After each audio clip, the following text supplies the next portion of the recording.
सिंधुदुर्गातील मालवण तालुक्यातील वायरी इथल्या एका रिसॉर्टमधील अंगाचा थरकाप उडवणारा व्हिडिओ सोशल मीडियावर व्हायरल झालाय।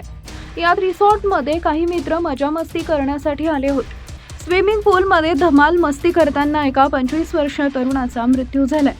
स्विमिंग पूलमध्ये मित्र रील बनवत असताना त्यानं एक तरुण मोटर रूमच्या छतावर उभा होता। जेव्हा कॅमेराच्या कडे आला तो नाचला आणि पुढच्या क्षणी त्यानं स्विमिंग पूलमध्ये उडी मारली। उंचावरून उडी मारल्यामुळे तरुणाचं डोकं स्विमिंग पूलच्या तळाला जोरदार आपटलं।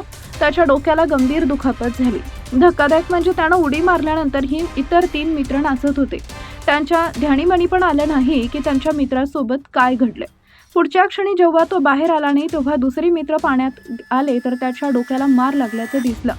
माहितीनुसार या तरुणाचं नाव श्रेणिक मिलिंद टाकळे असं आहे। श्रेणिक हा कोल्हापूर जिल्ह्यातील कागल तालुक्याच्या ईश्वरपूर गावातील होता। 10 मित्रांचा ग्रुप सांगली जिल्ह्यातून फिरण्यासाठी मालवणमध्ये आला होता। या ग्रुप वायरीमधील एका रिसॉर्टमध्ये थांबले होते। इथं स्विमिंग पूलमध्ये दंगामस्ती करताना ही दुर्घटना घडली।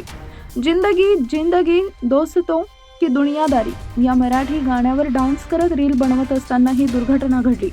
स्विमिंग पूलची खोली कमी असल्यानं त्याचे डोके तळाला आपटले, यामुळे त्याचा मृत्यू झाला।